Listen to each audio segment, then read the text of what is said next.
bring it through fast rap to critical state. 53 days. 53 days. According to one piece of lore I read about Warhammer 40,000 Conquest, 53 days is the average elapsed time between when the first Tyranid spore falls on your planet's surface until all biotic life is stripped from the planet and transferred to the hive fleet. Gobble up every single ounce of protein on the planet, convert it, and they're on looking for the next planet. We're going to meet some Tyranids for this version of installment of my Warhammer 40,000 Conquest retrospective series. I am the Colonel Hector Bravado at your service. And Tyranids, very nasty. Imagine the biomorphs from Aliens, except they don't sit around in eggs waiting for you to look at it and jump on your face. They arrive in hive fleets by their billions with dozens of specialized biomorphs designed to infiltrate your society, break down your ecosystems, demoralize you, slice you into pieces. So here we go, looking at part one of this three-part series is just going to be looking at the warlord we're focusing on today. It's Old One-Eye.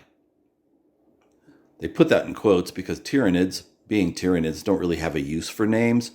That's obviously probably a nickname given to them, perhaps by an Imperial commander who had the displeasure of encountering Old One-Eye and its forces before. He's a big behemoth. There he is with his big pinchers, skewering some hapless guardsmen. Happens all the time. What does he do?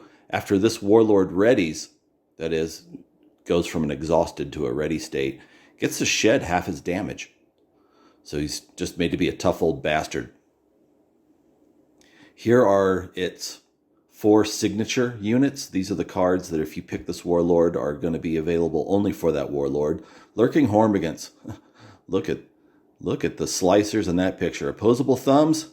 Who needs them? Kill, kill, kill. After this unit is assigned damage, reassign up to 2 of that damage to your warlord instead. It's kind of tricky, but you can pull some really nasty moves with it in the field. Here's his signature event, Ferocious Strength. Your warlord or a synapse unit you control gains brutal until the end of the combat round. In the last series, we detailed an orc deck that thrives off the brutal ability. That is, if a unit has damage on it that's not dead, once it's granted brutal, all that damage gets added to its attack value. So something that looks like it's on the verge of death all of a sudden lashes out and takes out one of your best units. Signature Support, Awakening Cavern. You can exhaust it to ready a target unit you control.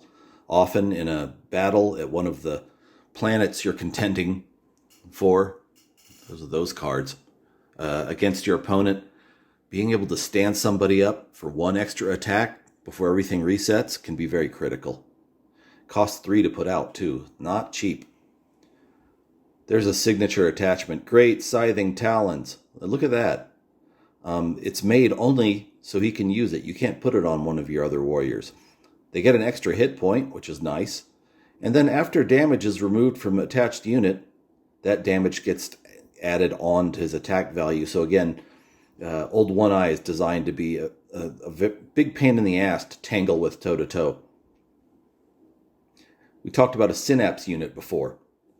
Now, if you are a warlord in Warhammer 40,000 Conquest, and we're at the part of the game where you're using that dial to secretly pick which of the 5 planets you're going to send your warlord to, you're going to be using that dial. And you both roll your dials at once and figure out what the hell the battle and command structure is going to look like. It's a great moment. But if you're a Tyranid warlord, you're going to be picking on that. On the left, you pick where the warlord goes, and on the right, you also have a synapse unit. Tyranids have a psychic ability called Hive Mind that lets them, communicate strategy and command through various units. His synapse is a stalking lictor. Look at that with the illustration there. So sneaky, it actually got the drop on an Eldar Ranger. That's pretty sneaky. So that is the command or signature card set for the charming fellow creature thing known as Old One-Eye. We're going to come back in the next video, and we're going to get the entire build sheathed here in that pretty bloody candy apple red out on the table, show you what I put in this deck and why. And this is one of those decks where if you ask me if it's good, I don't know, because I built it for a single purpose, to face a single antagonist, and never really got to work out to see if my master scheme was worth it. But we're going to come back and look at him anyway. Until then, fight long and well.